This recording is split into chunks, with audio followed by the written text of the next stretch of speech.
We got the brothers, Kevin and Mitch, from BRRRR to Freedom to Big Deals. These guys are doing it. They're also a part of our mastermind group as well. I mean, they've already started raising big money already and moving on to developments. I mean, these guys are fearless and bold. Everybody give a round of applause for Kevin and Mitch. How did y'all both get started in real estate? Like, what made you guys want to jump into this real estate? Yeah, so I guess a while ago, kind of our mindset for wanting to work for ourselves kind of sparked up with our brother, who since he was 16 has kind of owned and grew and sold off his companies that started behind house and went to escape rooms, and now he's doing something in Columbus called Otherworld. But we got to kind of firsthand experience what he's been doing, and we knew one day we wanted to work for ourselves and potentially work together. And we both love real estate. We always have since we were kids, so that's kind of how we landed on the idea. But after that, we kind of had full-time jobs and we started studying investment strategies, and we kind of started with the BRRRR strategy, which everyone's familiar with in bigger pockets: buy, renovate, rent, refinance, repeat. So we started with a duplex, went to a quad, and then a sixplex. During that process, we had different family and friends kind of come up and approach us about potentially becoming investors. And at the time, we had never really considered it, but we started doing some more studying, found syndication. And then, yeah, kind of late 2021, we kind of made the decision that we wanted to do it full time. So early 2022, we took the jump and sink or swim approach. So here we are. Man, how old are you guys? I'm 25. So I am 27. yeah. How long did you work? I went to Chicago. I was a CPA at Ernst & Young. I did 2 years there, ended up moving back to Cincinnati with Mitch actually after we had bought a couple properties to kind of, with the idea that we were going to eventually go full time and just jump into the real estate game. So proximity obviously was key there, but let Mitch go a little bit about himself. Yeah, I worked for 3 to 4 years, 3.5 years in corporate finance for big companies like GE and Honeywell. But it didn't take long for me to realize that wasn't the path that I wanted to go on for the rest of my life. So Yeah. I remember for me, it happened when I was an intern. It happened. I was 17, 18 years old, and I was like, this corporate thing is not for me. yeah, I mean, there was a while there. I mean, I don't know about him, but I worked in corporate finance, so I thought like CFO. I was going to become a CFO one There day. you go. I was on the track to become a CFO, but I mean, 2 years later, No, I was talking about that the other day. Like corporate, I didn't understand. I remember as an intern, I was gun ho.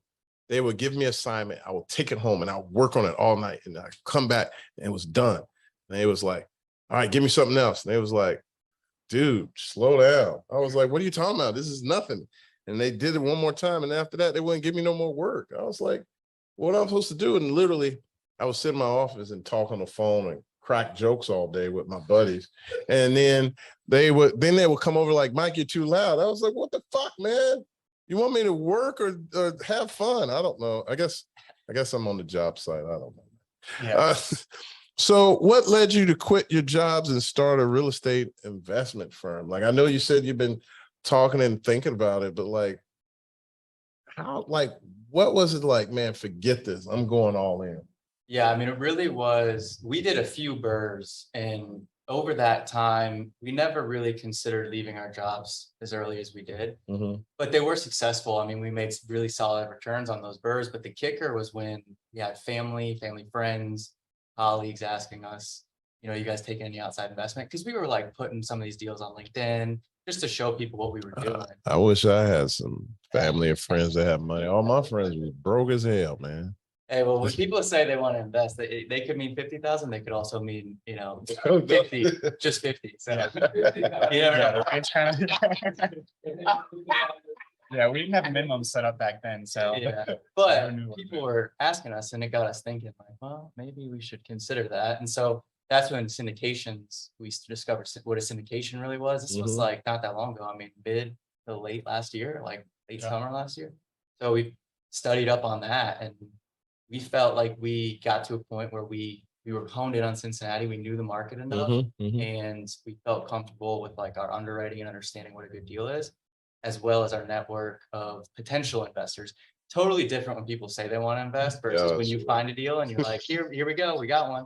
then it's a totally different story. But that gave us the urge to kind of jump ship, sink or swim approach to it and say, we're going to figure it out. We know what we want to do. We're going to figure it out. Yeah, that's what I was asking, like, what was some of your challenges of syndication? One, when you find a deal, that's one of the challenges with syndication, right? You got a deal, but you don't have their money yet. And by the time you find the deal, they done took their money and bought something with it. Literally, they done bought a car, a house, or they just on to something else. You know, what are other challenges that you had with syndication, and what are you doing to overcome that? Yeah, I mean, for us, I'll go one point. Yep. Capital raising is the number one, I think the toughest thing for us to get. It was in the beginning, and it still is. I mean, we're still trying to grow our investor network for sure.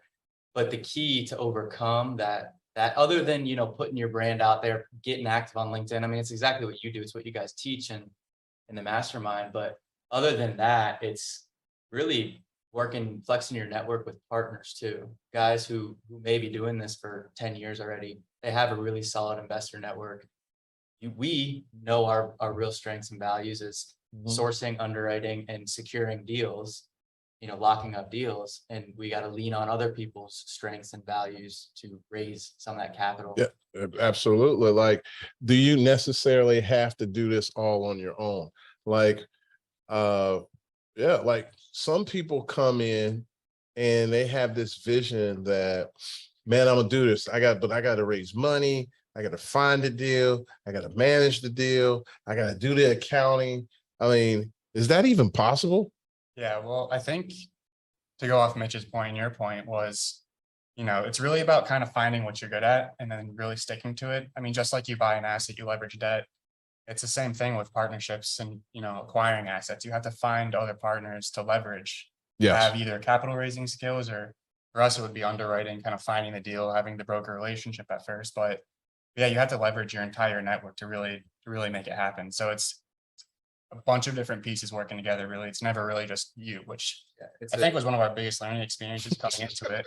I mean, we tried to do it ourselves at first, just us. Like, we never considered like any masterminds or any other larger networks, but really kind of reading up on it and just going through like our first deal. We had one in Clearwater, beginning of 2022 that we ended up raising for, and ended up backing out for different reasons with the property. But after that deal, we really started to realize and, you know, come into the idea that partnerships and teams are really the biggest thing in real estate, and it kind of will help you get from A to B faster than just you. It'll take you 3 years versus 3 months. There's a time like last year when we were in the BRRRR, like the smaller BRRRRs, we did like 2, 4, 6, 8 unit properties we BRRRRed, and we were calculating out like, how long is this going to take if we keep doing this the way that we're doing it, so we can we can get off 2 salaries and keep a sustainable business going through this BRRRR. And I mean, this is like 7-10 years. Like, it's going to take a long time. Yeah. So, And when that time comes, like, who's to say you're actually going to leave your cushy job? big issue. jump into 401ks. it. No, like you vested in, man. It's best to get it out now because you don't know no better, right? Like, I don't know what I'm missing. It's just young and dumb. We're just gonna Exactly. No, it's great to share that you're saying that you should not take this on your own. I was just listening and kind of talking to related parties. So Don Peoples, one of the largest Black developers in the country, and they actually, I don't know if it's going through, but they end up getting more deals because of this. But they were doing the Affirmation Tower. It's going to be the largest skyscraper in New York, $3.6 billion. It's wild. Not only that, it was a couple of amazing things. One, it was nothing but Black folks doing the whole thing. That's one. But again, this is the largest developer around, and he was not doing everything. He brought in a construction company, one of the largest. He brought in a finance group to raise the capital. Another one brought in management companies. He brought in hotel groups. He brought in office brokers. So the whole point is, again, it doesn't change. I don't care if it's a single family to a large skyscraper, everything's the same. And he did it with no money down. Well, I mean, he's got to spend some money. Okay, I might be pushing a little bit, but in essence, though, seriously, he may put money up front, right? But he'll get it back by raising the capital.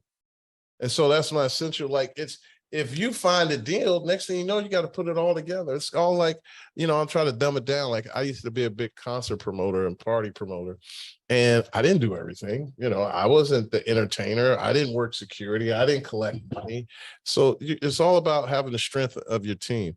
What are some hardships you endured, as well as some of your accomplishments? Now, you were talking about you did some BRRRRs, and then people start investing.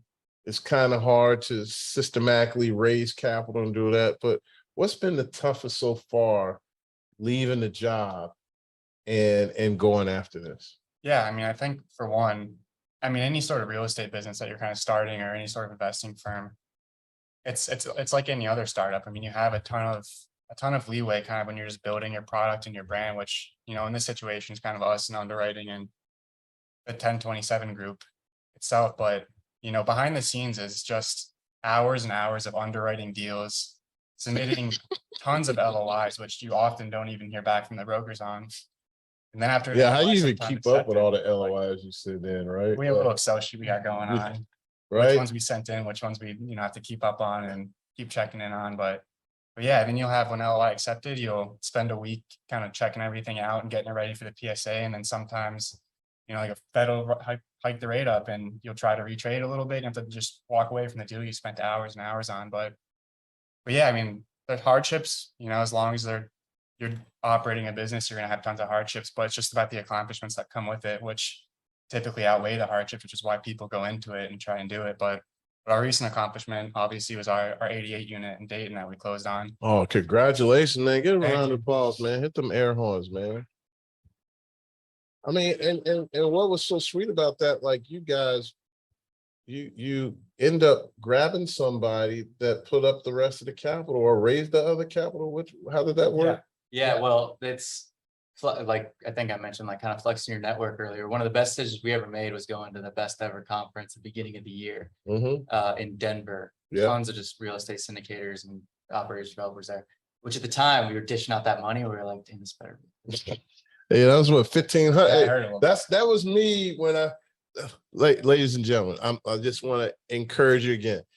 I used to be so against going to conferences and spending $1,000, $1,500, $1,800 for a conference or a 3-day workshop, right? Just so against it, because I was like, I know all this. What are you going to teach me? But they give you that one detail, Right. or that one thing. And you came away meeting a syndicator investor. One relationship, right? Yes, that one relationship could change everything. Yeah, so we found that deal maybe a month later and shot it over to him, and he was like, I like the deal, let's do it. And he said, raise as much capital as you can raise and I'll raise the rest. Essentially what he said. Man, I need see. So he made it, he really did make it happen for us on that one. That's awesome. 88. And now what's kind of the next deal you're looking at now? Yeah, so we actually have. Well, hold on, you got under contract or anything? No, we got All right, nothing under contract. All right, we ain't gonna We talk got about it. We'll keep that to ourselves. So, I mean, the market is competitive now, and you guys kind of just really starting to kick off. What are you doing to overcome that? How are you navigating through all these things? Yeah, I mean, this is like, probably, you'd speak better to this, probably the most competitive market It's crazy. ever seen. And not only that, but there's challenges like the rates rising, and sellers are still expecting, like the prices they were getting 7 months ago or whatever. So there's challenges there. But I mean, really, like, as young GPs, especially young partners, you got to know what values and what strengths you have. And ours is we think our sourcing deals and underwriting. I mean, we'll spend hours on CoStar. We'll keep in touch with all the brokers, especially around Cincinnati and Southwest Ohio, surrounding Midwest markets. But constantly staying in their back pocket and perfecting our underwriting to the point where, I mean, you know exactly what price you can pay for a certain asset. And not only that, but stay within your market, like your market of expertise, which us is mainly Southwest Ohio, and Kevin's down in Dallas now. So he's really kind of understanding the DFW Houston markets too. So we're pursuing that, but we would underwrite deals all over the country just to get reps, but we know we're not going after them. It's just so, and then, I mean, I'd say to kind of Would you put that in the category of fake it till you make it? Yes, that was my next point. To stand out, like, you know, especially before we got this deal we closed on a month ago or whatever, we didn't have much of a track record other than some BRRRRs. And so you kind of gotta fake it till you make it to get your foot in the door with brokers and sellers, or else most people are not gonna take you seriously. So, I mean, but like your program, you can leverage your program, you can leverage other potential partners who say they might do deals with you. So flex your network, fake it till you make it, and keep bothering people. Yeah, no, well, that, you know, I'm sharing this more, and it was so simple. I was at a conference, I just spent $1,000 on, right, for a hotel conference. I did meet some connections, but it was more, a lot of times for me, I'm not saying that I go to a conference and I don't make any connections, but a lot of time going to the conferences for me is more confirmation that I'm going in the right direction. I'm doing the right thing. And when I went this time, it was a whole panel, and all these guys, you know, own 2 to 4 billion worth of real estate. And I'm like, what the heezy? And all they're saying is, they sitting up here, and they ain't all fly or nothing. They just sitting in their suit and just chilling, like, you know, the difference between me and you, in summary, I'm gonna break it down in layman's terms. Y'all friends were broke. I grew up in the financial industry. That's it. I worked at Goldman Sachs. I worked for whatever those other companies. I was in the institutional funding. And understand this, just like you get up every morning to go to your job, to your corporate job, or whatever it is that you do, these guys get up every morning and their job is to go lend money. They got to get this money out. Matter of fact, there's tons of groups out there that got $50 million that they want to fund your deal, but they want to make sure you look right, right? And I don't want to even get into the color skin. They want to make sure your paper look right. Is your accounting right? Is your track record right? Is your schedule of real estate right? Right? Is your success record right? And can you back that up? And they'll fund you. That's it. That's their job. And so when you start looking at it like that, instead of, hey, these guys they're bigger than me, or there's something greater than me. No, it's their job. It's their job to fund you. It's somebody wants to fund you and you, the brothers, right now. It's people, even your Julian and Z and Eric, all you guys, Danica on here, Kevin, they all want to fund you guys. But we got to get our paper and documents in order to be successful for them to fund us. Now, you guys even went so deep. This is dynamic. You're a tag team. Well, one of you left to go, as you said, you went to Dallas. Yep. Like, were you already wanting to go to Dallas, or you were like, man, I'm out of here. You take care of Cincinnati, or what, you know, how did that diagram work? No, yeah, I mean, I think, you know, since I was in Cincinnati for around a year, and I really enjoyed my time here and everything, and we spent a lot of time boots on the ground together, tore a bunch of properties. I think eventually we got to the point where we were just talking. You obviously see the South markets are just blowing up, and that's right. You know, we love the Midwest because of the real like cash flow you can get from it, and they're always really solid deals for the most part for underwriting correctly.